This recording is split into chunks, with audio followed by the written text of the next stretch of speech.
राधे राधे दोस्तों, आज है परिवर्तनी एकादशी। आप सभी को परिवर्तनी एकादशी की हार्दिक शुभकामनाएं। तो परिवर्तनी एकादशी की कथा मैं कहती हूँ, ध्यानपूर्वक सुनिए। परिवर्तनी एकादशी पे भगवान विष्णु के वामन अवतार की पूजा होती है। ऐसी मान्यता है कि इस दिन भगवान विष्णु शयन करते हुए करवट लेते हैं, जिस वजह से इसका नाम परिवर्तनी एकादशी रखा गया है। जो कोई भी इस एकादशी का व्रत करता है, उसके समस्त पाप नष्ट हो जाते हैं और भगवान विष्णु की विशेष कृपा बरसती है। यह कथा भगवान श्री कृष्ण ने युधिष्ठिर को सुनाई थी। श्री कृष्ण ने कहा कि एक बार त्रेता युग में बलि नामक एक दैत्य था, जो मेरा परम भक्त था। वह विभिन्न प्रकार के वेद सूक्तों से मेरा पूजन किया करता था और रोजाना ब्राह्मणों का पूजन करता था, साथ ही साथ यज्ञ का आयोजन करता था। लेकिन इंद्र से द्वेष के कारण उसने इंद्रलोक और सभी देवताओं को जीत लिया, जिससे परेशान होकर सभी देवता भगवान श्री कृष्ण के पास गए।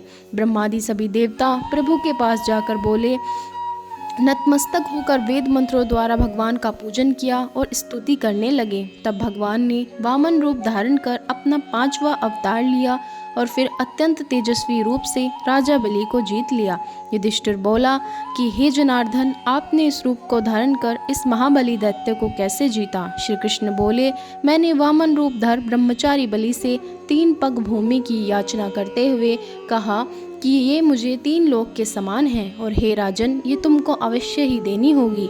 तब राजा बलि ने 3 पग भूमि का संकल्प मुझे दे दिया और मैंने रूप को बदलकर भूलोक में पद, बुर्वलोक में जंघा, स्वर्गलोक में कमर, महलोक में पेट, जनलोक में हृदय, समलोक में कंठ की स्थापना कर सत्यलोक में मुख और उसके ऊपर मस्तक स्थापित किया। तब राजा बलि से कहा कि हे राजन, एक पग से पृथ्वी, दूसरे से स्वर्गलोक पूर्ण हो गए, अब तीसरा पग कहाँ रखूं? तब बलि ने सर झुका लिया और मैंने पैर उसके मस्तक पर रख दिया, जिससे मेरा परम भक्त बलि पाताल को चला गया।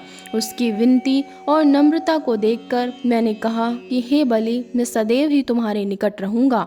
बलि के कहने पर भद्रपद शुक्ल एकादशी के दिन बलि के आश्रम पर मेरी मूर्ति स्थापित हुई। जो भी भक्त विधिवत इस एकादशी का व्रत करता है, वे सभी पापों से मुक्त होकर स्वर्गलोक को जाता है। जो भी इस कथा को पढ़ता या सुनता है, उसे 1000 अश्वमेध यज्ञ का फल प्राप्त होता है। परिवर्तनी एकादशी की कथा समाप्त हुई। भक्तगण, अब आपने जो लोटा जल का लिया था, उसे तुलसी मैया में अर्पित कर दीजिए और अपनी मनोकामना भगवान श्री कृष्ण के सामने रख दीजिए।